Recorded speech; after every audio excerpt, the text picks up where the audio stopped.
Well, good afternoon. My name is Erin French. I've been working in the TLC for almost a year and a half now, and I'm one of the instructional designers. I am Jay Rosema. I have been working here for just a few months in the TLC, um, but I'm excited to be here with you and Canvas and modules. All right. I do want to note up front that we are recording the first part of TLC Tech Time that includes information about Canvas in 5 and our Tech Time tour, which is a demo of a Canvas feature. We will stop recording before we move on to the Tech Time talk, so everyone in attendance has a safe space to answer discussion questions and to ask questions of your own. I also want to note that if you're participating in the Level Up certificate program, attending TLC Tech Time can help you to earn credits for Level 2 technology. Each 30-minute episode is half a credit, and you can earn it by attending live or by watching the recording and self-reporting through our Qualtrics form. Without further ado, let's talk about Canvas in 5. We launched this new offering last month to rave reviews from the ATSU community.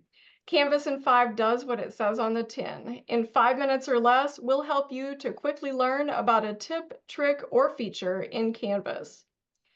Before attending TLC Tech Time each month, we recommend that you watch that month's Canvas in 5 because during TLC Tech Time, we'll expand upon what was presented in the Canvas in 5 video. However, this is certainly not required, and you're welcome to watch it anytime you have a spare 5 minutes. The February Canvas in 5 topic was defining availability, so you can present course materials or activities only when you want to. This is a feature you can use to make sure your students have understood one topic before moving on to the next topic, or if you need them to do something specific before they can move on in your course. If you haven't had the opportunity to check out Canvas in 5 yet, or you can't quite remember how to access the monthly episodes, I'm going to show you how right now. I'm going to share my screen. All right, let me move a couple things around here as well. And everybody should right now be seeing the TLC Learning channel at YouTube. And when you arrive here, you are going to be right here on the Home tab. What you need to do is click on the Playlist tab and scan until you find the Canvas in 5 and TLC Tech Time playlist. I'm going to click on View Playlist, and you will see that we have all of our videos here right from the beginning. We started out with an introduction video, and Canvas in 5 for January and February are also here, so you can catch up at any time. I also want to draw your attention to the January episode of TLC Tech Time. I hear that the Canvas course navigation menu demo was pretty fantastic. Speaking of fantastic demos, I'm going to turn it over to Jay right now for our Tech Time tour. Thanks, Aaron. I want to point out also that I believe the March Canvas in 5 will go live this weekend.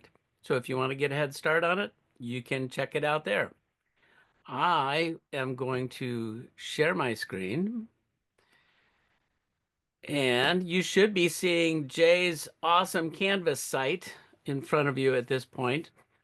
Um, and the Canvas in 5 showed how modules can be used to either hold back information or students can't get to something until they complete something else. Check that out. But I do want to point out that to get to the modules, you have to go to the course navigation menu. So clicking on modules gets you to my modules in this course, and I'm looking at this in student view. So this is what the students see when they get into your Canvas site. I want to begin by pointing out that for accessibility reasons, Canvas does not allow you to add much color or change to weird fonts or add images, especially in this part of Canvas. So your module headers are going to be a gray background with black letters.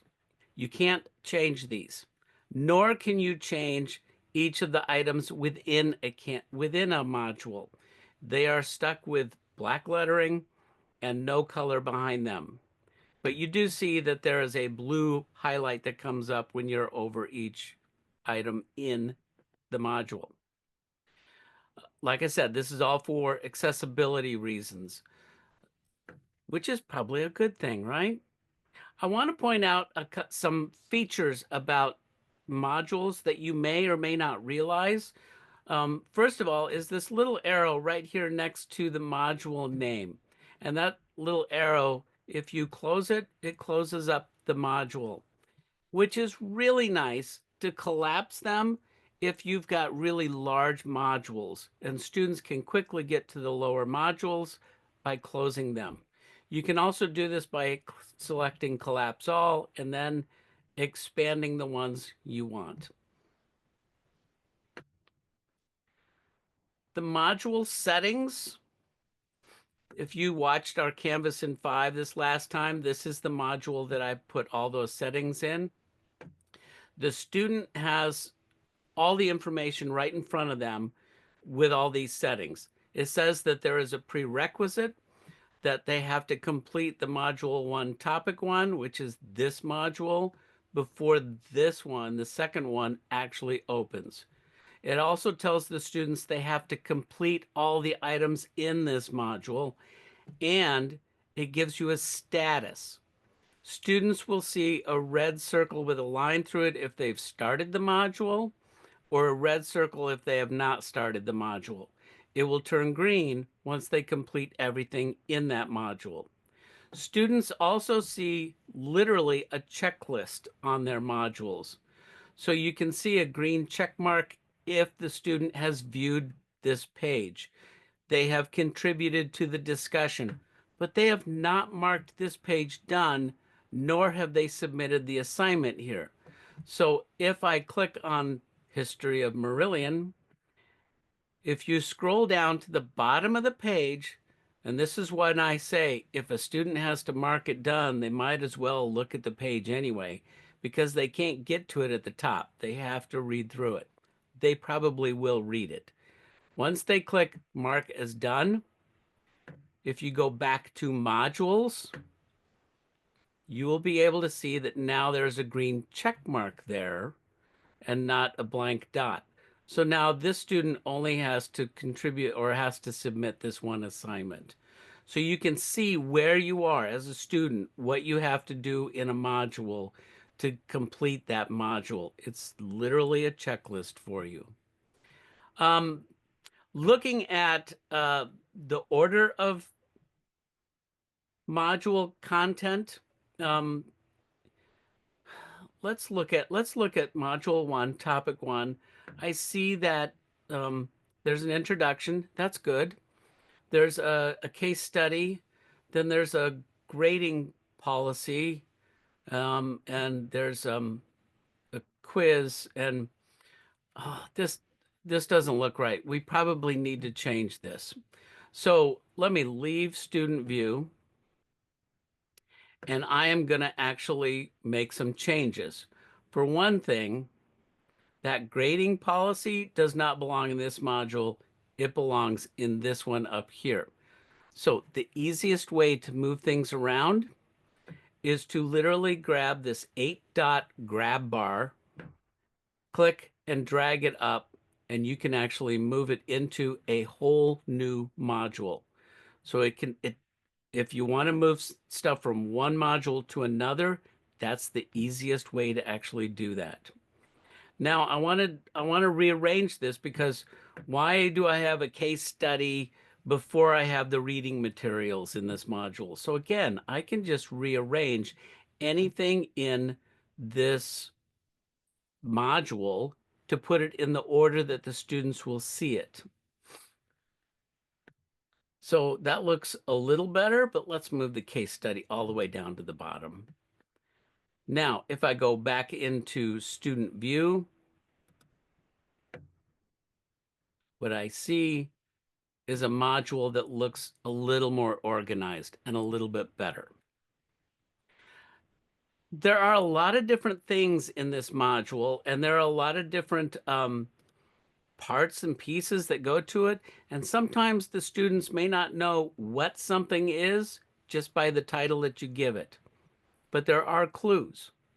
A student will see an icon, of course we see them as teachers too, to the left of the item name, and they reference whatever that item is. So you'll see that a page will have what looks like a piece of paper. If there is an attached document or file, it will have the paper clip, just like if you're putting an attachment in an email. If it is a link to an external website, it will have a little chain icon. Personally, I think these look kind of like glasses, but it's a link in a chain is what it is. A discussion will have two dialog boxes. An assignment will have a piece of paper with a pencil next to it, and a quiz will have a rocket ship. Now, there are two types of quizzes in Canvas. There are the classic quizzes, and there are the new quizzes. If you have one type or the other, it'll show you a different rocket. One type will be a solid rocket, the other one will be an outline of a rocket. I think new quizzes is the solid rocket. So the icons actually give you a hint as to what these links are. Let's look at organizing this in a little better way, because sometimes the modules can look like one big gigantic mess. Let's look at this module. It's got repetitive name in it, and it looks like just a big long list. So one thing we can do in the module to break this up so it's a little easier to read is we can add a header. And if you click the plus button and select text header, you can actually put in whatever header you want. Whoop.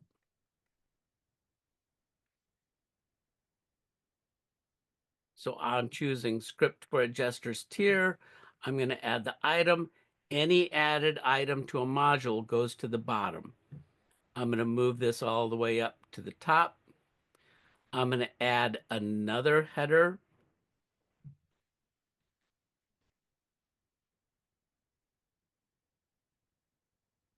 And I'm going to move it before this one. Now we start to see where it's beginning to take shape, but let's make it look like an outline, shall we? These items can be moved over a little bit. So if you click the three-dot menu, you can increase the indent. And I'm going to increase this by 2, just because visually it's a little cleaner. So I'm going to do that for all of these. You can also do this when you create the item. It'll ask you, do you want to indent it? So now I've got these moved over to the right a little bit as opposed to the text header. So now if I look at this in student view, I get to see what um where'd they go? I know where they went. There's a little thing in Canvas called publishing. And you'll notice what's published and what's not by the green check mark. So you can publish things individually, in which case only one item in this situation is now published, or in the header, you can choose to publish the module and all items, or publish the module only, or you can unpublish. So I'm going to now choose publish the module and all items. If an item is published, but the module is not, the item is not visible. If the module is published and the items are not, the items are not visible. You need both the item and the module to be published. So now let's go back up, look at this in student view, scroll down to the bottom module, Open it up, and look, there's everything there. And you can see in this display, it looks more like an outline. So as you're working through this course, the students are following what's important, what's not, and they can make the adjustments as necessary. So modules are very flexible in what you can do with them. What they will permit you to do is to remove things from the course navigation menu and still have access to things here. Because if you've noticed on my homepage in Student View, I don't have everything in the course navigation menu. They can't click on an exam. They can't click on a discussion. They can't click on an assignment. They have to get to it through the module. So be willing to use the modules however it works for you and your course. Modules like to work in a sequential order, but they don't have to. If you want to just put resources in a module, do that. If you just want to put links to articles or videos, do that. If you just want your quizzes in a module, you can actually set the quizzes up to where they can't do the second quiz until they get a certain score on the first one. So they can work through the quizzes that way, but they're all in one module. There are no rules to how you use modules. So be willing to use them however it works best for you. So I think that's about all I was going to share with you today. So I will stop my share and I will let you guys ask questions.